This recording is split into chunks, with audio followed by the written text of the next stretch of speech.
Well, hello, Gilad. So great to have you here. I would love it if you could please introduce yourself and tell us your name and what you do. Absolutely. So, hi, my name is Gilad Turban. I am in California in Sunnyvale. I just entered my 40s, and I'm a product guy. I've done product management in tech for a very long while, for the last 15 years, and I'm going to be starting a new job as a senior manager of product management for Snowflake very, very soon. So, I mean, what are your thoughts going in? There's always a question of whether you want to spend money on something that would potentially pay dividends in the future. That was the starting point. Um, and to me, the the way that I looked at it is, can this be more than somebody helping me write my resume, somebody helping me navigate LinkedIn, etc.? Can this be somebody who can be there during the process for me such that I feel like I'm not doing it all by myself? And that was the determining factor for me for being able to make that decision. I did feel like at those specific points in time where I have something I knew that I needed someone that would be there most of the time, and that's exactly what you provided. So that was where this was a really good match. Hmm. So that's one. The second one is I knew that I'm not positioning myself the way that I should be positioned. Um, and yes, there are market dynamics that ended up preventing me from landing the types of roles that I know I can land in a normal economy. But now there's no doubt in my mind that it is not because I'm not positioned well, but rather because this is the actual market condition. And that's the gap that I feel like we've bridged extremely well. So the way that I look at that one specifically is in the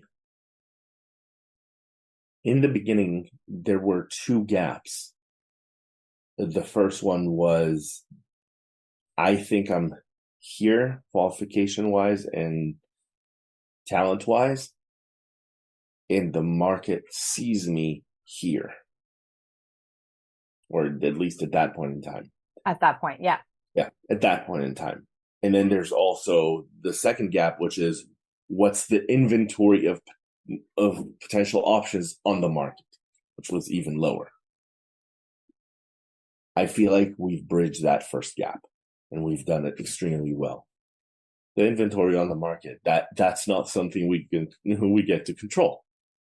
Um, so I think that work on the resume, on the LinkedIn, on the tips, on I felt like the chat GPT prompts actually taught me a lot in terms of how to better use this tool in general, that I wasn't as exposed to beforehand. And I feel very good about where we landed with it. As in, I feel absolutely proud sharing my resume with folks saying, this is who I am, this is what I bring to the table, and it really displays that. So, can you talk a little bit about the actual results that you were able to get through our work together? Yes. Like before we started our work together, where were you at in terms of your job search and then where you got to? I feel like what I got most was rejection from the companies or types of roles that I was aiming at, but flat out rejection, as in no conversation, nobody gets back to me. It's not they saw who I am and then decided no, it was more like I'm not even getting the door to be opened. So that was the starting point. Where I ended up was one, I had a lot more companies getting back to me, which was great. Um, I did absolutely tap into the hidden job market better than I did before, as in I knew about reaching out to contacts and getting started there. But I feel like I knew how to better position myself to those folks, such that they can connect me. The opportunity that I ended up taking was done through, it's an opportunity that opened up that a friend learned about when they reached out to him, and he had me top of mind because we had a bunch of conversations about it. So he's like, actually talk to this guy, and he had my resume handy. So it was much easier to open the door there, which is exactly the definition of a hidden market, I believe. So that was the way that opportunity came about. I was much better positioned to tackle these opportunities when they came along. So that was the other piece that was really good. Nice. So how many different companies did you end up interviewing with? 12. 12 companies. And you got to offer stage with how many companies? 4. 4. Congrats. I mean, you did the work, right? But those are some pretty impressive results. Yep. And yeah, you ended up accepting an offer. Can you talk a little bit about how that feels and what that's going to be like in terms of the opportunity it represents? It's a great company with a great track record, recently public company. So lots of great traction in the market. They actually fought for me, which gave me a wonderful feeling because they were willing to start with great numbers to begin with, as in they didn't try to lowball me, which is very common in today's market. And they showed me that they wanted me without me asking them to. So their starting offer was great. So the way I went about it, and that was part of the conversations we had, what to negotiate, how to negotiate, and when to negotiate. The way I ended up going about it was to say, look, I'm making a long-term career decision. I'm making a decision about the next 5 years, and I want to make sure that I feel 100% comfortable with it. And they made me feel very wanted. There was even another last-minute negotiation piece because I dropped the ball on one of the open items, but I got some of the coaching you provided me with Danielle on that one as well, and we managed to get them to agree to everything. Quite honestly, now I just need to get started and show the value that I bring. That is so exciting. Thank you so much for sharing that. And I guess, would you feel the ROI was worth it, of the investment that you made in the program? No doubt.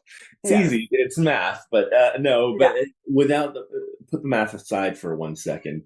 The way I think of coaching is, can it get you to a point in your career that is, or any coaching for that matter, can it get you to a point where you have not been at before? And do you know what got you there, and can you build on it? And that's the main thing that I feel is the value here, because it wasn't a hand-holding program. Now you landed the job, you're done. I did feel like I'm learning how to fish, and I do feel like I have assets that remain behind that are going to be very, very valuable to me going forward. And it also enabled me to learn how to go about this in the future, because they probably not going to be my last job. If it is, kudos to me, but You're still young. Yes, I'm young enough for it to probably not be my last job. So I'm very happy with the tools, and that's why I think this is a very successful engagement and a very worthwhile investment, because I didn't just get hand-holding. I got to be at a better spot in my career because of this. That's exactly what I aim to do. Was there anything in particular that surprised you about the whole process? What type of work did I need to do in order to get doors to open? I just didn't understand that as much, and things that went a lot easier because the last time I was recruiting, the market was very different. So things that went very easily for me before went a lot harder this time around, and I didn't know how to set my expectations the right way. There was a mantra that we talked about throughout the the tennis mantra of the 1 point at a time instead of looking at the end result. So that one was very helpful to me, that we spoke a lot about that and focusing on the next interview, the next conversation, the next reach out, and just being in the weeds.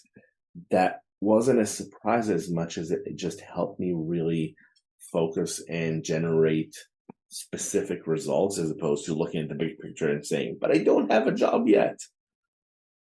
So that it mostly affirmed what I knew but wasn't able to execute on before. And was there, I guess, what would you say to someone considering working with me?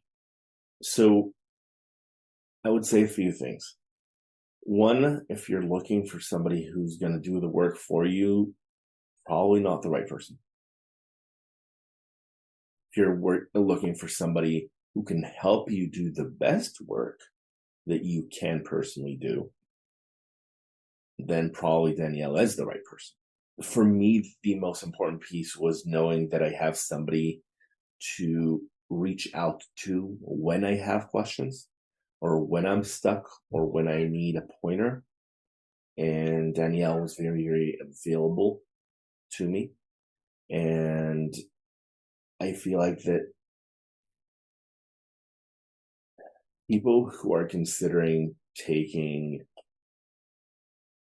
career coaching as an additional resource are people who are actually in a very strong position in their career, because it means that they are, just like they're willing to invest in a personal trainer or a nutritionalist or whatever it is, they're betting on themselves and on their long-term career success, and are therefore willing to invest the money in someone with a track record of being able to get the best out of you and position you well for your next and next and next role. So those are the types of people who would want to make a decision to work with Danielle. So well said. Thank you so much for sharing your story, Gilad. Really appreciate it. For sure.